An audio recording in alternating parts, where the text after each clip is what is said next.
Harry's early stories. किसी दरिया के किनारे एक जंगल था जो तरह तरह के जानवरों से आबाद था। जंगल में सब जानवर बहुत पुरअमन जिंदगी गुजार रहे थे।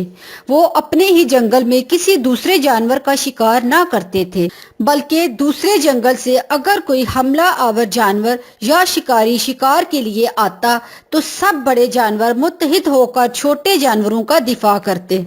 सारे जानवर आपस में प्यार और मोहब्बत से रहते और किसी किस्म का झगड़ा ना करते। इस अमनो अमान की सबसे बड़ी वजह जंगल में कायम एक पुलिस स्टेशन था, जिसमें मुख्तलिफ जानवर अपने अपने फराइज सर अंजाम देते।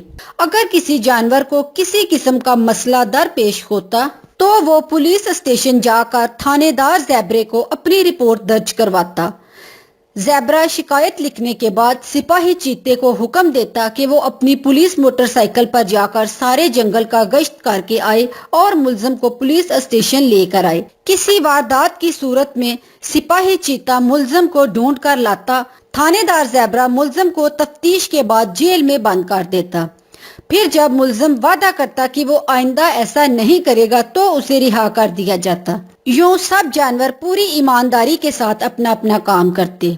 इस तरह पुलिस के डर से कोई भी जानवर एक दूसरे का हक ना मारता। वक्त इसी तरह हंसी खुशी गुजर रहा था कि एक दिन जंगल में बंदर के दो छोटे बच्चे अपने घर में अकेले थे। उनके माँ बाप दूसरे इलाके में किसी बंदर की शादी पर गए हुए थे। दोनों बच्चे मिलकर खेल रहे थे कि किसी दूसरे जंगल से एक चीता आया और बंदर के बच्चों को तंग करना शुरू कर दिया।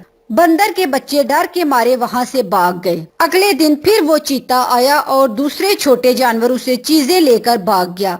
वो जानवर भी डर कर अपने घर चले गए। फिर एक दिन चोर चीते ने देखा कि एक हाथी अपने छोटे बच्चे बंटी को घर छोड़कर जंगल से बाहर जा रहा है। कुछ देर के बाद वो चोर चीता हाथी के घर के पास खड़ा होकर हाथी की आवाज में बोला, मैं तुम्हारा बाप हूँ, दरवाजा खोलो, मैं तुम्हारे लिए खाने का सामान लाया हूँ। हाथी के बच्चे ने दरवाजा खोला तो सामने चीता खड़ा था।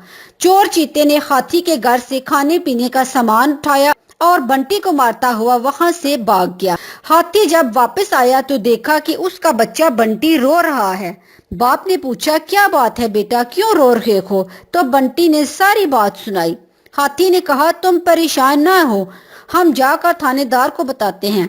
वो उसी वक्त पुलिस स्टेशन गए और रिपोर्ट दर्ज करवाई। थानेदार ज़ेबरे ने कहा, तुम फिक्र ना करो, हम जल्द इस चोर चीते को गिरफ्तार करेंगे। दूसरे दिन थानेदार ज़ेबरा और सिपाही चीता अपनी बाइक लेकर जंगल में छुपकर बैठ गए। उधर चोर चीता भी ताक में था कि किस जानवर से लूट मार की जाए।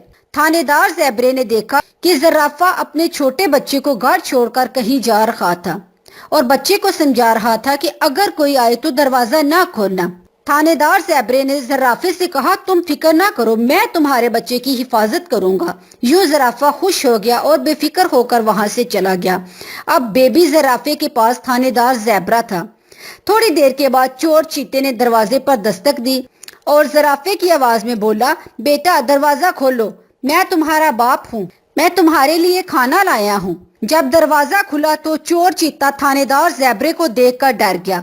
वो भागने ही लगा था कि पीछे से सिपाही चीते ने उसे रोक लिया। इस दौरान मुल्जिम की निगरानी के लिए पुलिस हेलीकॉप्टर भी फिजा में गर्दिश करने लग गया और फिर थानेदार ज़ेबरा चोर चीते को हथकड़ी लगाकर पुलिस स्टेशन ले गया और जाकर जेल में बंद कर दिया। चोर चीते ने माफी मांगी और कहा कि मैं आइंदा ऐसा नहीं करूंगा और ना ही इस जंगल में दोबारा आऊंगा, मुझे रिहा कर दें। लेकिन थानेदार ने कहा, तुम एक चोर हो, तुमने जंगल का अमनो अमान खराब किया है, लिहाजा तुम 1 माह के लिए जेल में बंद रहोगे। ज़राफ़े ने थानेदार का शुक्रिया अदा किया। थानेदार बोला, शुक्रिया की कोई बात नहीं, सब जानवरों के जानो माल की हिफाजत करना हमारी जिम्मेदारी है। और यूं फिर से जंगल में सब जानवर बेखौफ खतर हंसी खुशी जिंदगी गुजारने लग गए। अगर आप मेरा वीडियो पसंद आ गया, मेरा चैनल जरूर सब्सक्राइब करिए। शुक्रिया।